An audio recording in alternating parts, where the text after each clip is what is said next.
Thank you for that kind introduction, and thank you all for coming this afternoon to the multimedia extravaganza that is Flying Brothers. Al's vision for this talk today was for me to basically test drive my dissertation on all of you. So just imagine a big bumper sticker that says student driver. And you can probably look over in the right seat and see Al white knuckling and occasionally like stomping on a brake that's not there. So what we're going to do is I want to talk through kind of how I'm approaching this project, where I'm coming from, and maybe what some of my strengths and weaknesses in that are. Then we're really going to dig into this interesting, hard to grasp concept of sovereignty with this also interesting, hard to grasp concept of air power and how they interact, how military assistance buttresses those. And then we're going to explore these alliance relationships through three security crises that show their function, and then three relationship crises that show their dysfunction, if you will. So you already have had the introduction on me, but essentially I'm approaching this from the perspective of somebody that's been a practitioner for the last 12 years, very heavily involved in counterinsurgency operations, including in the Philippines, where I was most recently an advisor for the Philippine Air Force in their counterterrorism operations. So there's some language expertise that comes with that, but it is, I've had a toehold in academia, and so trying to convert that operational experience and that very contemporary experience, but make it more of a reflective experience and an academic experience is definitely a perspective shift for me. As far as my big gap, if you will, here, I've had some good instruction in Chinese language and Filipino language, but I know like 2 phrases in Thai. So I've been very dependent on a lot of research partners in Thailand, for example, because I don't have a lot of that expertise organic to myself. So I think it's clear why I chose these things, because like I was made an expert in Southeast Asia by the Air Force. So I've worked with these partners. I've written a lot. My undergrad and master's degree very much involved in China in World War II, which is kind of the same folks in the era just preceding the Cold War, right? And air power, well, because airplanes are awesome, right? And so here we are. But as far as like why to explore these things from a why you should care perspective, because obviously I care. I chose this as my dissertation. I have to live with it for every day for years and years and years. But Southeast Asia ends up being one of the most crucial theaters of the Cold War for the United States. This is definitely the most kinetic one for us, right? Taiwan, Thailand, and the Philippines. Well, a lot of the histories about the Cold War in Southeast Asia focus, especially from the air power perspective, on Indochina and on the unilateral American operations there. But what's funny, you see this row of dominoes here. Every time that anybody was justifying, whether it was Dwight Eisenhower or John F. Kennedy, anytime they're justifying the operations in Indochina, it's always because of what that means for what's important. So the loss of Laos leads to the loss of Vietnam, leads to potentially the loss of Thailand. And that imperils the defense of Taiwan and the Philippines, right? So it's always posed as important because Thailand, Taiwan, and the Philippines are important, not because it's important in itself. But these places that are apparently our priority are underexplored, right? What else is interesting is that all 3 of these places are also sites of conflict during the Cold War, but are de-emphasized in U.S. histories of the conflict because the U.S. didn't take that as direct a role, right? And why air power? Because air power is the unique expression of the American superpower during the Cold War. We're coming out of the era of Britain's Royal Navy dominating the globe into an era of the United States Air Force dominating the globe. And so it's interesting because in this theater at this time, all of these elements come together. And so just briefly, the sources that I'm approaching this from very much looking at it from the institutional perspective, both from the American side and the Allied side. Spent a lot of time, I spent enough time in the National Archives, got a lot of the Air Force documents, especially on the military assistance programs, and then also talking to a lot of veterans, American, Filipino, Chinese, Thai, on their experiences in these programs as well.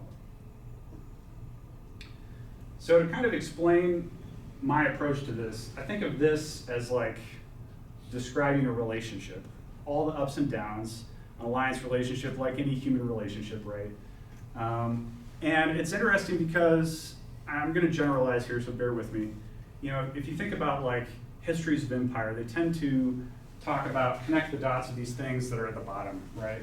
These low points of the relationship, whether that's like soldier misbehavior causing like base protests or unaligned values or objectives. A great example of unaligned values objectives, last spring, for those of you that were able to come hear Tom Jones from Amnesty International talk, he talked about the report that they published in 1975 about torture during the Marcos administration in the Philippines. What's interesting is, especially for the incoming Carter administration, that definitely represented a misalignment or a decoupling of values, right? And so what this information shows us is that 1971 to 1976, 76 being the last programmed year of military assistance prior to that report coming out, the United States gave the Philippines in grant aid 170 airplanes, 92 of which were combat aircraft, armed combat aircraft. Following the report, 1977 to 1981, when the program was finally terminated, the Philippines got 18 airplanes, 0 of which were armed combat aircraft. So we see the consequences of those low points of the relationship. The problem is, if you just connect these dots as a history of empire, critiquing the exercise of power, it doesn't make a lot of sense why the relationship exists to begin with. It'd be like telling the story of your marriage by only recounting your worst arguments. And everybody that's listening to you will be like, why are you in this relationship? This sounds like it sucks. And if your significant other happens to be sitting there while you're talking about that, they will be thinking about, like, you at the very least are characterizing this very poorly. We're about to have one of those low points immediately following this presentation. And you at the very least are guilty of lies of omission, right? On the other hand, if you think about like a military history, they tend to emphasize these things that are at the top, like the training and equipment milestones, or the military successes, the battles, the things that show why does this relationship exist. But if you only connect those dots, you really don't explain why this thing disintegrates, right? So what I'm trying to do is kind of explore all this space in between. And, you know, yeah, we got low points, how do we deal with those? You know, what do these high points mean in the prosecution of the relationship? And then the other part of the relationship is that just like this is a relationship between nations, but it's built by people, you know, person-to-person relationships that are creating and maintaining this. Okay, so that's kind of the setup. Now for the part that you all, and we're going to talk about why do these things end, too. Sovereignty. I want you guys to imagine this is like the black hole at the center of this galaxy that everything is rotating around. It's really hard to see, but it is impacting everything, right? It is the central issue that both prompts these relationships and undoes them. And it is paradoxes in sovereignty that create these problems that have to be navigated and sometimes prove to be unassailable. So sovereignty at its core is who gets to make and enforce the rules in a given space, right? It's tough though, because if you're inviting another power into your country, what does that mean about your authority there? You know, we think of the realist definition of what a state is, like the Max Weber definition of a state is whoever can and does wield a monopoly on the use of force within those borders, right? Well, now you're inviting in a power that might have a superior force to what you have. What does that mean about your statehood and your sovereignty? But this is also like a huge time of flux. The Cold War is a huge time of flux in what we, as the world, believes sovereignty is, and who deserves it, who gets to exercise it.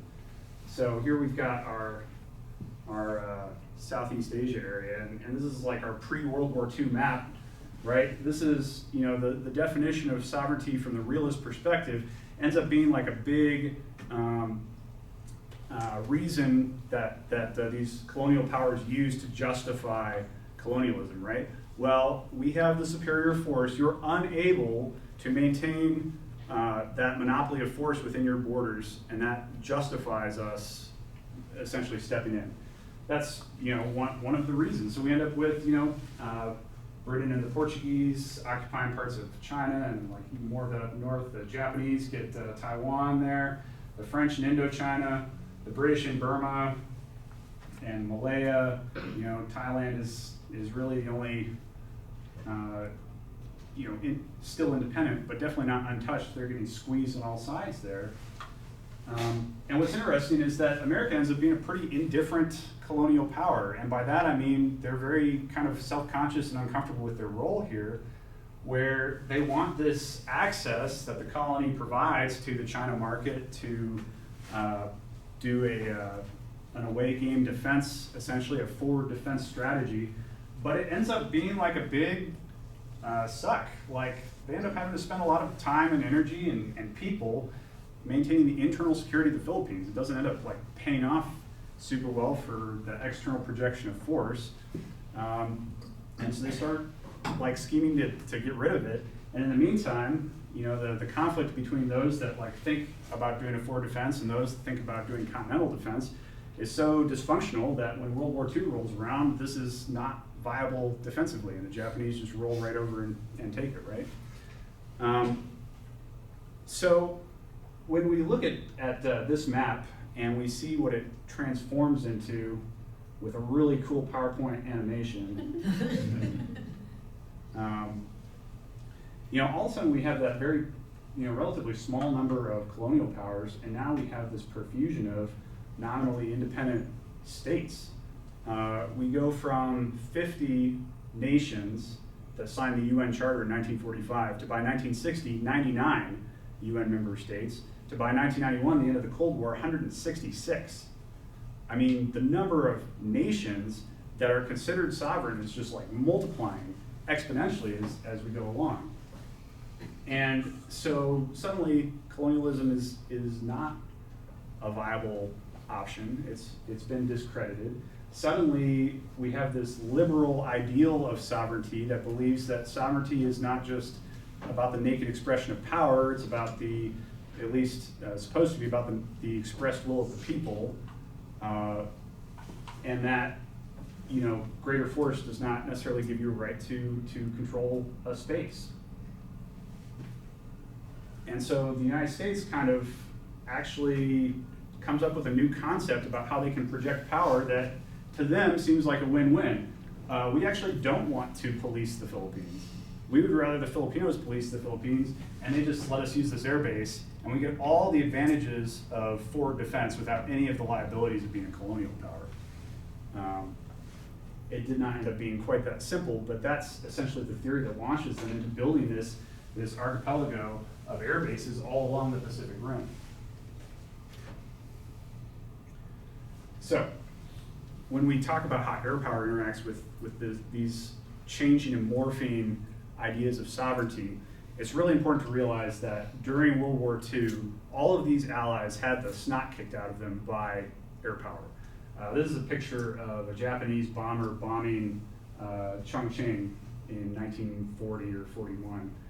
The Japanese bombed the crap out of China and also attacked Thailand on December 8th, 1941, coerced them into joining their side, which then meant that Britain and the USA were bombing Thailand.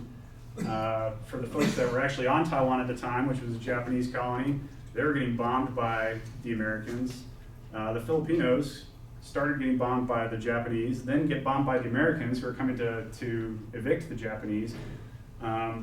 There's B-29s all over the place, just firebombing cities in mainland China, which is ostensibly an ally, but has a bunch of Japanese-occupied territory.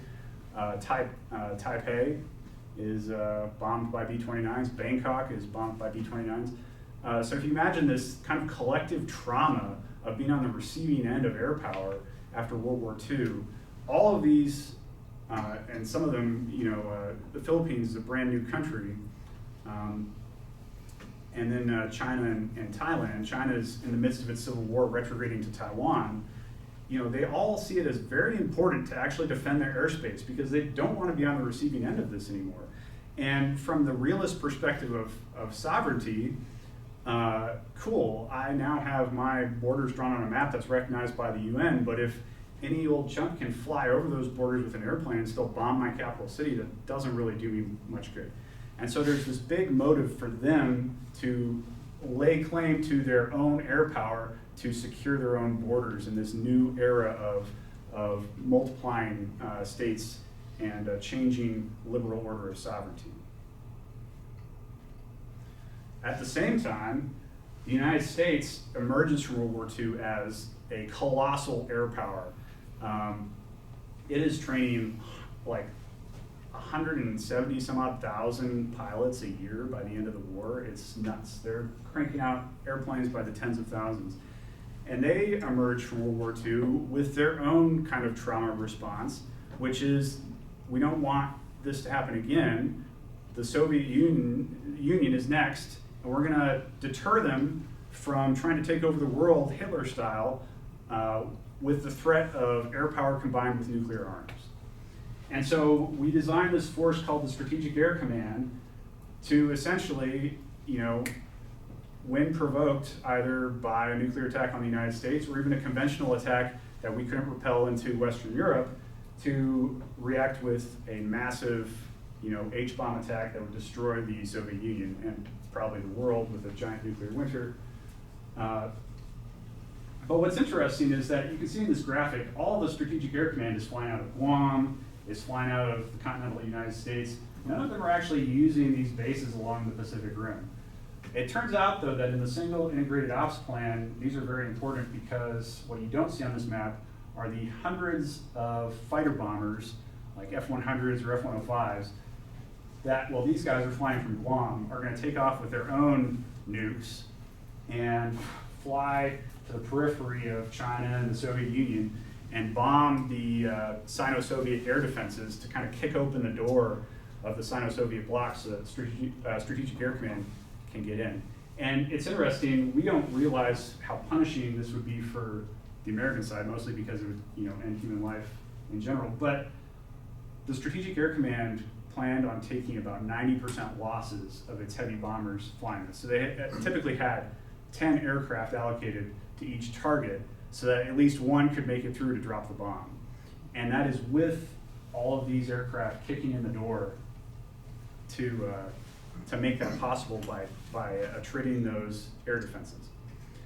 So what we have is this collusion of an allied desire to protect their own airspace, having just suffered the violation of continual bombing during World War II, that's combining with this worldwide projection of global American air power for the sake of deterrence in the Cold War. And we're going to talk about how those come together in Southeast Asia. One of the ways that comes together is in the sovereignty of airspace.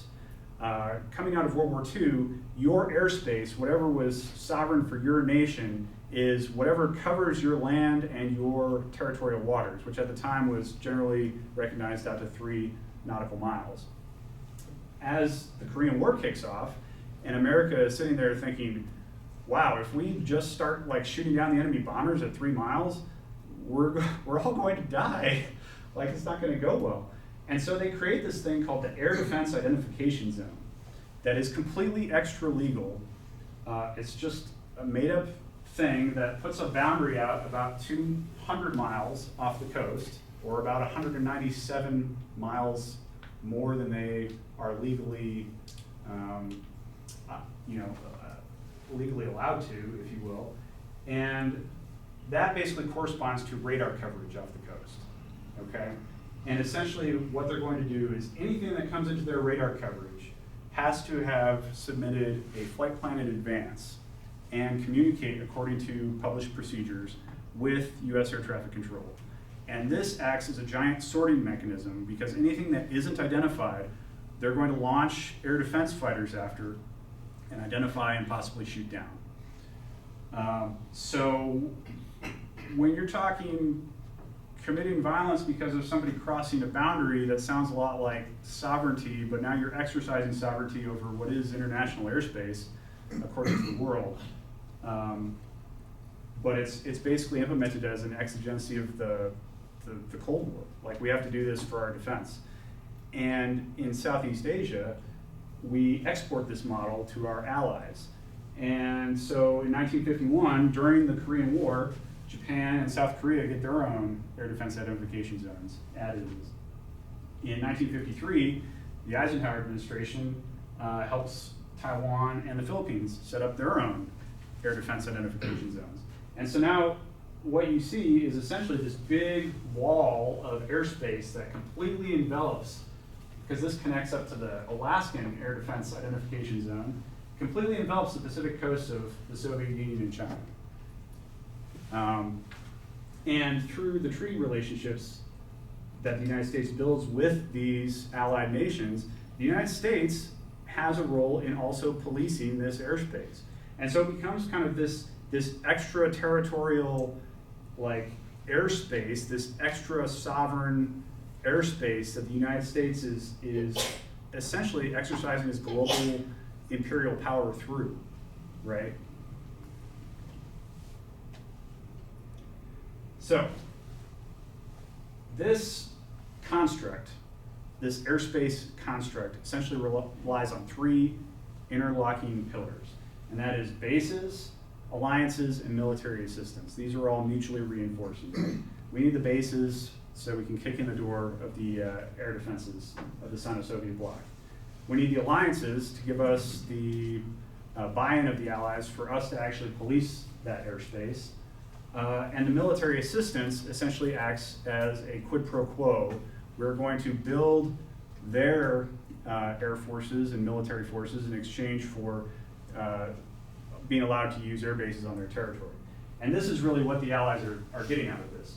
They are essentially signing into this sort of Faustian bargain where they get the tools to defend their airspace. The cost is allowing the United States to base in their country. And so you have this weird paradox now that's at the very base of, the very core of this relationship, which is to get the tools that I need to defend my sovereignty in an air power world. I have to allow a superior force into my country, which creates a contradiction at the core of my national sovereignty, right? That's not something that's not necessarily like world-ending, like, but it's going to take a lot of sensitivity to navigate around that, and we'll see that as we go through. So, the military assistance program that is underpinning this air power empire, if you will, I think it's fair to judge it by its own goals. And so these are those goals. This is a little bit of a wordy slide, so I'll break it down into a little bit.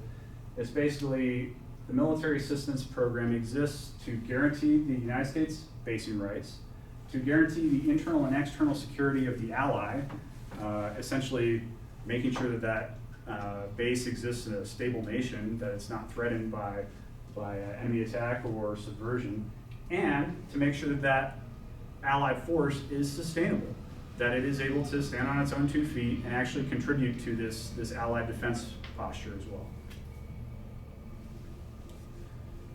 So, as we start looking through the security crises that define the shape of these relationships at their best, or at their most functional, if you will, we're going to go through 3 different phases here. The first one is reaction. This is, the Korean War has just started. America actually wasn't really interested in Southeast Asia at the time. We're very focused on Europe. All of a sudden, Korea's invaded, and we're like, oh my God, we better do something. And we just react. We just start pushing whatever airplanes we have on the shelf to our allies in the region. Phase 2 is when we start to really systematize this stuff and say, you know what, our allies can help in actually policing this airspace and being a part of the system. The allies want this too, and so we start building these external defense air forces. And then finally, in phase 3, when we start getting towards the Vietnam War, and John F. Kennedy has his epiphany, like it's all about the counterinsurgency, we have a paradigm shift there as well. So our first security crisis is the Hook Rebellion. I'm sure a lot of you know some of the details about this, but essentially a peasant rebellion in the Philippines, right? And some of you may know that the overreaction of the Philippine constabulary was counterproductive for the first several years of this rebellion, made it a lot worse by its abuses against the people. And it turns out that the Philippine Air Force was a part of that overreaction. They were very heavy-handed using their air power to attack anything that looked like a Hook rebel, which happens to be a dude that looks like every other peasant in the central Luzon area. And so there was a ton of collateral damage, which turns a lot of people against the government, you can imagine.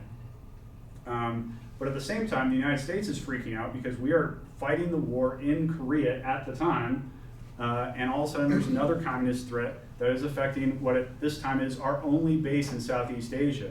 And so we open the floodgates. These guys get like 50 P-51 Mustangs. They don't even have 50 pilots at the time, so every pilot has like their own airplane and their spares, which is great. We're just like sending them whatever we have. The P-51, not necessarily a great air defense airplane anymore. This is a time when the Soviets and the Chinese are rolling out the MiG-15 in Korea, right? P-51 is not going to do much good there. It's World War I leftover, but we've got a lot of them, and they're free. And this is a great deal for America because it costs us nothing to give them airplanes that we're not using anymore, but we already paid for, right?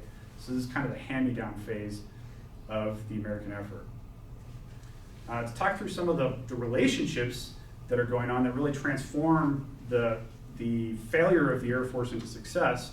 You know, here you've got Ed Lansdale and Roland McSyside.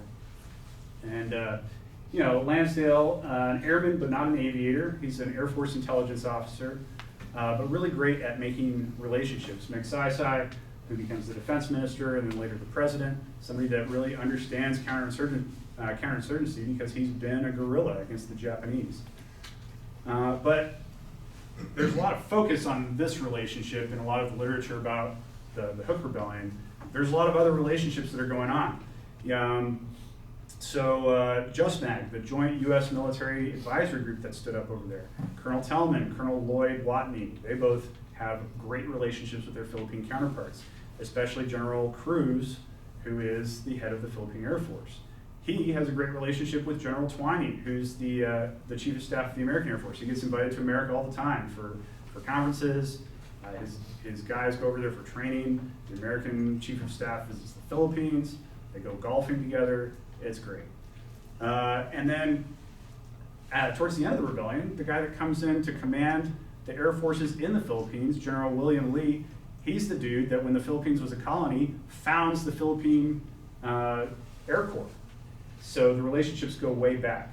And what that enables is the kind of relationship where the Americans can approach their Philippine counterparts and say, hey dude, I saw on the mission last week that you guys fired 44,000 rounds of 50 caliber ammunition. What are you doing? That's excessive. And they start to transform the mindset from unilateral missions that are just going out to search and destroy anything that looks like a Hook rebel to air-ground coordination that only attacks targets that are validated by spotter airplanes or by ground troops that are in radio communication with the strike aircraft that make sure that you're not killing a lot of civilians. And so they end up finding out that the first thing about fighting insurgencies with air power is discretion. Air power is a great advantage for counterinsurgency. It means that you prevent your enemies from massing. As soon as they mass their forces, you have a great target for airplanes because you just bomb the crap out of that, right? But if you bomb indiscriminately, you're creating more enemies then you're killing. And so that's the problem that they're trying to solve.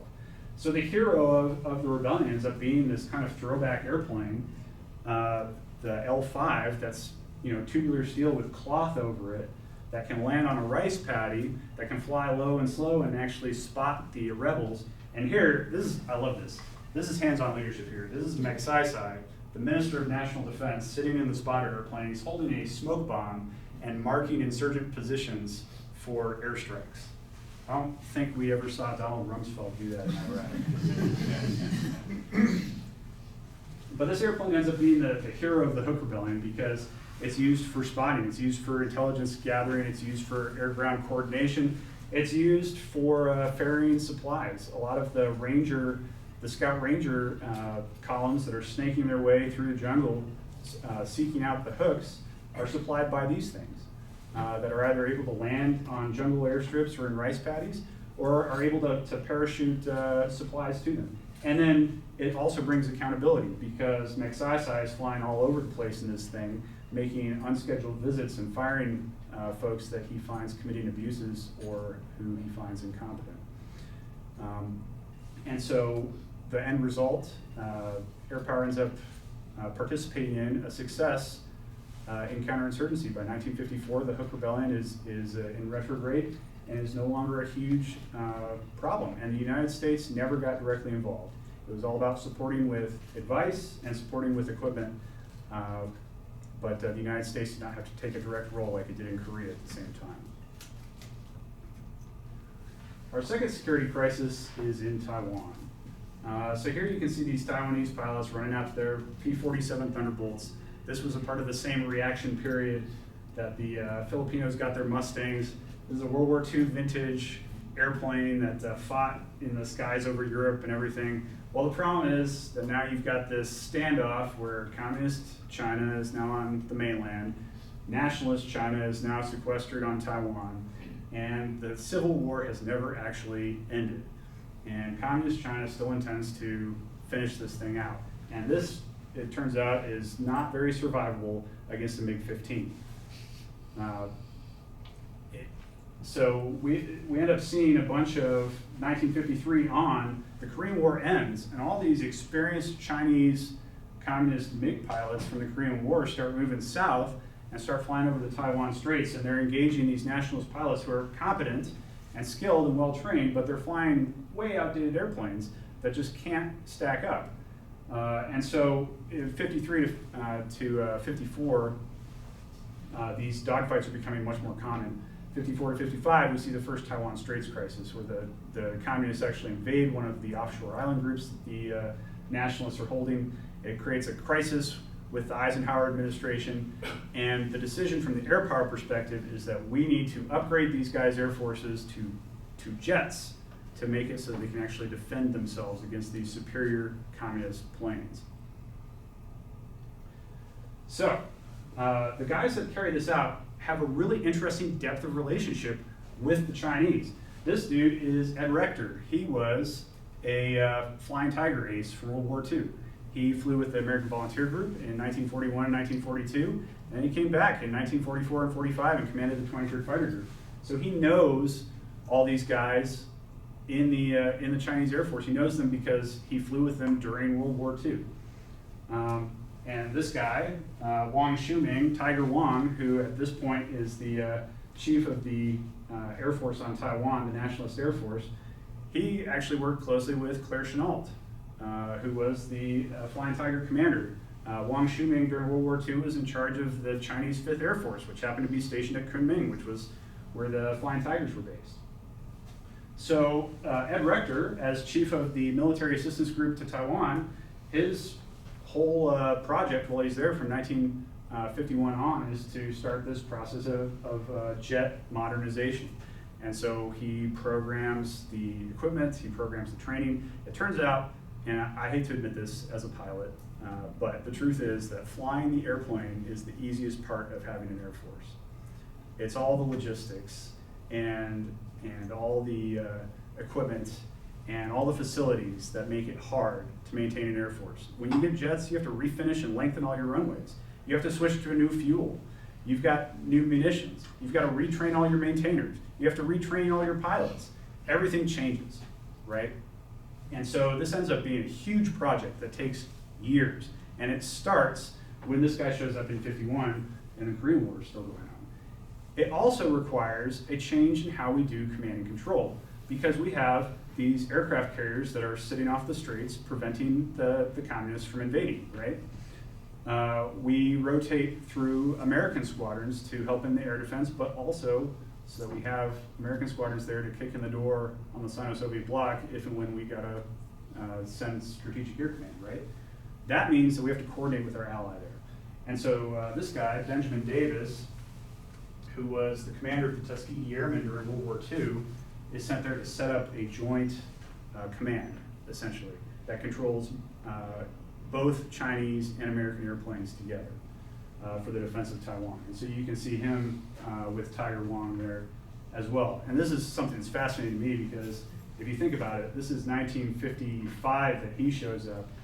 This is a black man in a now desegregated United States military, but in America where he doesn't have a lot of rights, where he is now the representative of America to one of our strategic allies in the Far East, right? But he ends up setting up this command and control system at the same time that Ed Rector and his followers are setting up the actual equipment and training part of the system that then pays off when the 1958 Taiwan Straits crisis happens. Also, Tiger Wong has the coolest letterhead. I just wanted to point that out. So what happens? Well, in 1958, we get a repeat, sort of the 1954-55 crisis.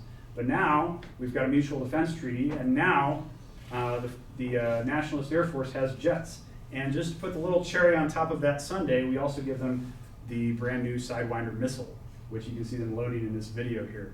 And so now, even though these jets are Korean War vintage, hand-me-down F-86s, and the Chinese communists have MiG-17s, which are superior jets in a nose-to-nose thing, these guys have an asymmetric advantage because they have heat-seeking missiles. And during the second Taiwan Straits crisis in 1958, everything comes together. The command and control comes together, the equipment and the training comes together, and the new missiles come together. And essentially, the Nationalist Air Force just wipes the floor with these guys. They claim something like 30 airplanes for 2 losses. It's amazing. The communists actually accuse them of a war crime by using guided missiles. But it keeps, again, America from having to become directly involved, which the United States Air Force is actually petitioning for. They think that we need to nuke China at this point, and that is what they're actively advocating for. We need to drop nuclear bombs on Chinese air bases because otherwise Taiwan is going to be lost. But by the Nationalist Air Force maintaining air superiority on their own, it helps de-escalate and diffuse the situation. And so it's essentially a successful battle in the Cold War where, again, the United States does not have to get directly involved. One of the consequences of this is what I call templating. We basically create a template for Allied air forces. And that is that we're going to build these all-jet air defense air forces for our allies. And it has been validated in the second Taiwan Straits crisis, right? And we're going to exercise that at exercises such as the Flying Brothers Pacific Fighters Weapons Meet here in the Philippines, 1959 through 1963, they host this annual exercise. And the Nationalist Chinese Air Force shows up, the Filipino Air Force shows up, actually co-hosts it, the Thai Air Force shows up, the Korean Air Force shows up too. And it's a great time. There's a lot of drinking, as you'd expect, with a bunch of fighter pilots hanging out. And they have these non-competitive shooting matches where it's not scored, and so everybody thinks they win, which makes them feel great. The Filipinos are like, yeah, we did it. We beat all these other air forces. And the Taiwanese are like, yeah, we did it. We wiped the floor with them. America's like, yeah, we did it. But everybody leaves feeling great and feeling like they're part of a bigger enterprise to defend this Pacific Rim from Chinese attack. This culminates in the design and promulgation of the Northrop F-5. This is built just for military assistance programs. And we give these things to all of these guys, to the Thais, to the Chinese, and to the Filipinos. This is a supersonic fighter jet that becomes the staple of their air defense for the rest of the Cold War. And so this is the template that we create. The problem coming into our final security crisis is that there's not like a lot of challenge to air defense after the Taiwan Straits crisis. As Jack Kennedy there says, it's all about subversion and insurgents. And there he is saying with Kurt LeMay, who still wants to nuke those insurgents. And it's just not like the models that we've built of air defense and nuclear operations don't end up being all that helpful when we're dealing with insurgents in Southeast Asia. So this all becomes superheated in the early 60s with the Laos crisis. The North Vietnamese and the Soviets are helping the Pathet Lao against the neutralist government in Laos, and essentially the United States feels like it needs to step in. Thailand feels directly threatened because this is their sphere of influence right on their border, and so this prompts a whole range of working with the Thais to create a counterinsurgent template of Air Force. And so we get into some new interesting characters that are running these alliances. They're shouldering this relationship. Heine Adderholt is an Air Force officer who has spent a lot of time with the CIA, kind of like Ed Lansdale. And he ends up working with the Thais to build a light airplane force, originally in the early 50s, to evacuate the royalty in the event that the Chinese come rolling down through Indochina. And then he ends up back in the early 60s as the head of this new Air Commando organization. And the Air Commandos are created by Kennedy to essentially be the Green Berets of the air. They're going to come in and teach these partner air forces, the Laotians and the Thais, to fly airplanes for counterinsurgency purposes. And so you see Bill Keeler up here. He's one of these Air Commandos. He's one of the guys in Laos. This is Tao Ma, who at the time was in charge of the Royal Laotian Air Force, who he had a strong relationship with until Tao Ma went and decided to stage a coup that didn't work out too well. And then we also have a really important decision was made by Graham Martin, then the U.S. ambassador to Thailand, and by General Charlie Bond, another Flying Tigers alum, that as insurgency started up in Thailand itself, for the United States not to become directly involved. That we need to, just like the Philippines, just like Taiwan, we need to enable the Thais to deal with the security crisis themselves, because the United States being directly involved will escalate the problem. And so this is the new template that we create. The Air Commando Air Force that uses these kind of throwback converted trainers, prop airplanes. It looks more like a World War II Air Force than anything else. Right. And so move over F5, there's a new template in town. Now we've got two different Air Force templates that we're applying all over the place. Okay. This will all come together, I promise. The relationship crises. As soon as the security crises start to boil down, the logic for having this relationship really starts to fall apart. The compromises that these allied countries are making and allowing the United States to be there are starting to become harder to stomach, especially when you consider that this American presence has gotten huge during the Vietnam War, and now issues of soldier misbehavior are soldiers misbehaving every single day. And problems of American overreach are happening constantly. So the first one that we walk into here is for Nixon to pull out of Vietnam, he has to make nice with the Communist Chinese. To make nice with the Communist Chinese means acknowledging their sovereignty over China as opposed to the nationalist government on Taiwan's. When you disavow the sovereignty of your ally, they cease to be an ally by definition, right? And so this is the first crisis of relationship that kind of disintegrates. We have to, in order to make this deal with Mao Zedong to cool down the Vietnam War, we have to agree that we're going to leave Taiwan and that relationship, that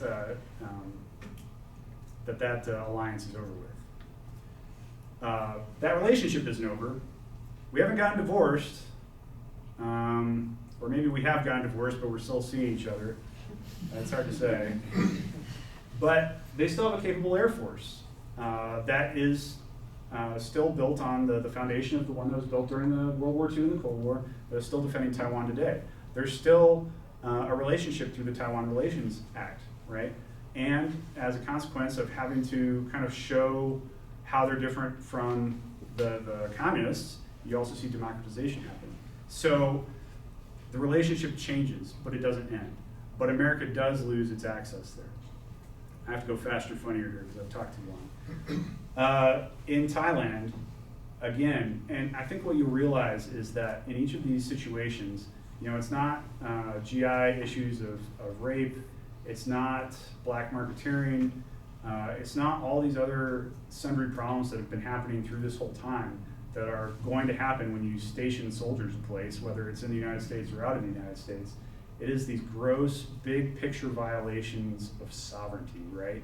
So in Thailand, what happens is we just lost the war in Indochina. Thailand is in an awkward position because now they've got all these communist neighbors that they have to figure out how to deal with. And then on top of that, the Cambodians, the Khmer Rouge, take the Mayaguez with its American crew. And the United States, which feels pretty impotent, this is 1975, after having just evacuated Saigon, decides to do something about it. The Thai Prime Minister, Kukrit Pramaj, calls in the ambassador, the US ambassador, and says, do not launch an operation from Thailand. As he is having that conversation, 200 Marines are being flown from Okinawa to Thailand, and they land and they launch from there. The operation is like a clown show. It's like, come on guys, you couldn't even make it look good. And so Kukrit calls the ambassador back in, and one of the funny ironies is that Kukrit actually starred as the prime minister in the movie The Ugly American. And he tells the ambassador, he's like, dude, you're making me do The Ugly American all over again. This is embarrassing, but like, I have to ask you to leave. Like, you need to leave Thailand.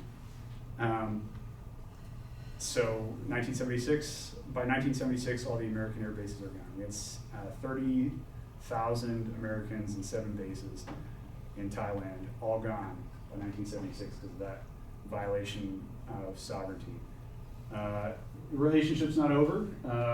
The Thais got a stellar deal on some brand new F-16s. The alliance still exists. We're still obligated to defend each other if attacked. But Thailand also kind of resumed its typical foreign policy of trying to find the middle ground and had to make nice with China and its communist neighbors. So again, we didn't get a divorce, but we sleep in different bedrooms. A change in the relationship, a degradation in the relationship. And finally, the 1989 coup in the Philippines. This is the most interesting to me because this is where we gave the Filipinos an air defense air force and we gave them an air commando air force because as the Marcos administration went on, the problem of insurgency got worse and worse because he just pissed everybody off. And in 1989, those two air forces went to war against each other over Manila, with the Air Commando Air Force actually bombing the presidential palace and the Air Defense Air Force coming and having to fight them off. What's interesting in this exchange, there's some doubt by President Aquino of the Philippines that her Air Force is actually loyal to her. And so in a conversation with the US Ambassador, William Platt, she asks for American help. And the Americans launch F-4s. And even though they don't bomb anybody, thank God, they do some persuasion flights flying over the city. And this is seen as interference in an internal Filipino affair. It follows on top of perceptions of helping maintain Marcos in power and some other issues, but this also happens 2 months before the United States starts renegotiating its base access at Clark Air Force Base in Subic.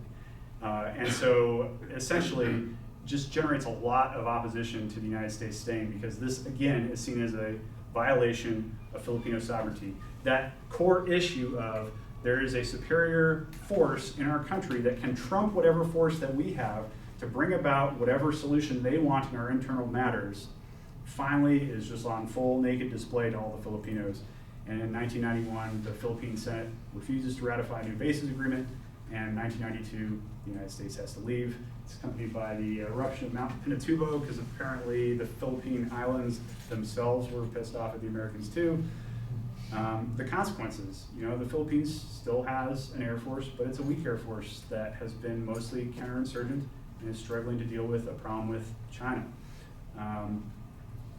But it does exist. And again, that treaty relationship still exists, but we're sleeping in different bedrooms.